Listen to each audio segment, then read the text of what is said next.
Greetings, friends, and Viva Cristo. Today I want to talk a little bit about the parable of the Prodigal Son, one of the most powerful parables in the Bible. The basic story is a man had two sons. The younger son demanded his inheritance, when he got it, sold everything, went away to a foreign land, lived it up. Things went wrong, he lost all his money, ended up working in the lowest of the low as a swineherder, serving pigs. Coming to his senses, he decided to go home and become a servant of his father, because he believed, after what he did, he didn't deserve to be called his father's son. On his way back home, while still a long way off, the father saw him, ran to him, clothed him, brought him in, and threw a feast in his honour. He was overjoyed at his son's return. The elder brother, who had done all the father asked all along, threw a hissy fit and refused to come to the feast, because why should the father forgive the younger son after what he did? The father went out to bring the elder brother in to the feast, because he did not want him to be rejected either. The father wanted the elder brother to forgive his younger brother and come in and partake of the feast. That, in a nutshell, is the parable. But there is so much depth to this tale, so much we can get from it, and I'm not going to cover it all here, but I will try to cover the more important points to me. I will briefly cover three main topics here. No one is so far from God that they cannot return to Him. The forgiveness of the Father, no matter what, and the often unsavory nature of those of us who claim to be pious, the unchristian pious. Let's start with no one is too far from God to return. Just look at the younger son. He pretty much told the father, I wish you were dead. I want all that I would have when you died to come to me now. Give it to me. He sold everything, turned his back on the father, went off, had his fun. And then things went wrong. And he ended up serving pigs. Not serving pigs as dinner. Literally being their servants, feeding them, taking care of them, the lowest of the low. And he decided to return to the Father. And the Father accepted him. Now, to make my point, pigs were not held in very high regard in 1st century Judea. And the prodigal son was pretty much lower than them. He was serving them. He returned to the father, asked forgiveness. The father forgave him. Even before he asked that question, the father ran to meet him. Now, there was another who asked for forgiveness. That was the good thief. And when the crucifixion began, he had been mocking Jesus, but while on the cross, he repented. And Jesus not only forgave him, but gave him a place in the kingdom. That should say to us that it is never too late, and you're never so far away that you cannot come back. Now, talking about the forgiveness of the Father, I've pretty much said it already. But the Son was a long way off when the Father ran to meet him. He put his cloak on him, gave him his ring,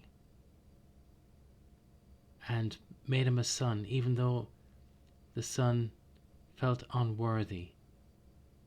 And He had not come home.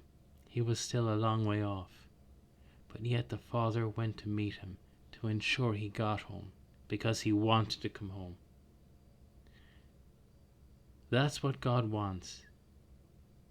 He doesn't expect us to be perfect, because he knows we're not.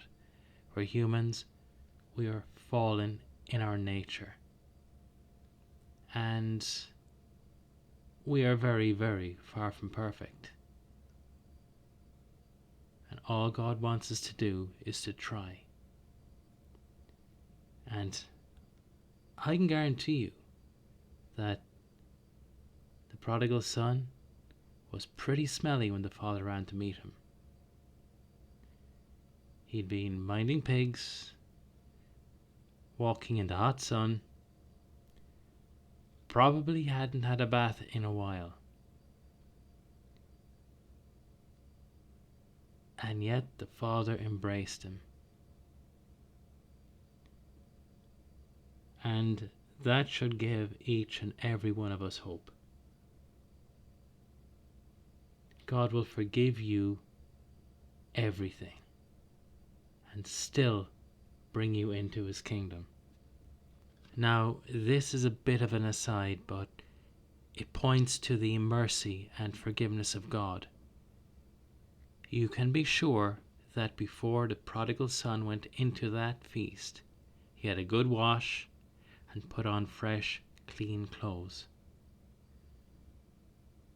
This could point to a purgatory,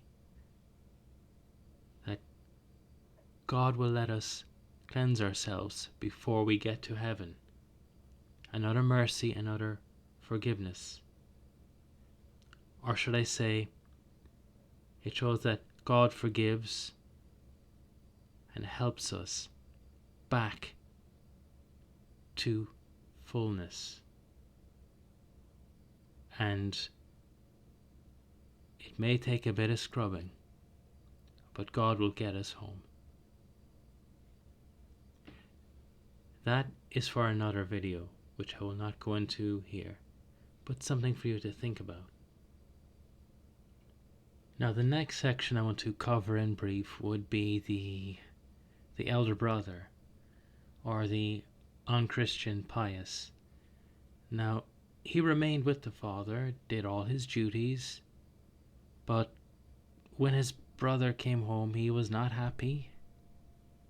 He was upset that the father forgave his younger brother and pretty much expected his younger brother to be cast out for good. Now, we're all guilty of this. We can look down on others, and I want to put a short excerpt from Father Brown Mysteries by J.K. Chesterton, which goes a long way to explaining what I'm talking about. His religion was made up by men who prayed on high places, on hills and high crags, who learned to look down on the world rather than to look up at heaven. How many of us are guilty of that? Setting ourselves on high, saying that we're pious, we're good. We go to Mass, or if you're not Catholic, we go to service, we go to church. And we're so much better than everyone else. That's putting yourself above other people, placing yourself in God's stead, looking down on others, and in doing so, you're turning your back on God. Now, we need to find forgiveness in our own hearts for those who've wronged us. We don't need to feel superior, ignoring the log in our eye and looking at the speck in our brothers. Because that younger brother was far closer to God, or far closer to the Father, than the elder brother, because he did things out of duty and not out of love. We need to be aware of that in ourselves. Now, before I finish up, I'm going to mention another parable that I quite like. And there's a lot of elder brothers in this one, the workers in the vineyard. Those who toiled all day were given the same wages as those who arrived in the last hour. The younger brother, if you will, the prodigal sons, arriving late, were still given the full wages of heaven. So, going back to the first point, it's never too late to go back to God. Never, even at the last hour. And those who toil in the field all day should have a joy that there are more people to share eternity with. I'm going to end it there. There's so much more to this parable, to this and so many other parables that I want to go into in later dates. Let's all pray for each other. Remember that no one is perfect. Remember that there's nothing you have done in your life that will exclude you from God's forgiveness. You're never so far away that you cannot make it back to God. You just have to take that first step. That's it. God is waiting and willing to forgive anything. So take comfort in that. Thank you for listening. I know people say it, but if you like this video, please give it a thumbs up. If not, give it a thumbs down. Let me know what you think in the comments. I'd really appreciate it if you gave this channel a sub. And thank you all. God bless you. Viva Cristo Rey.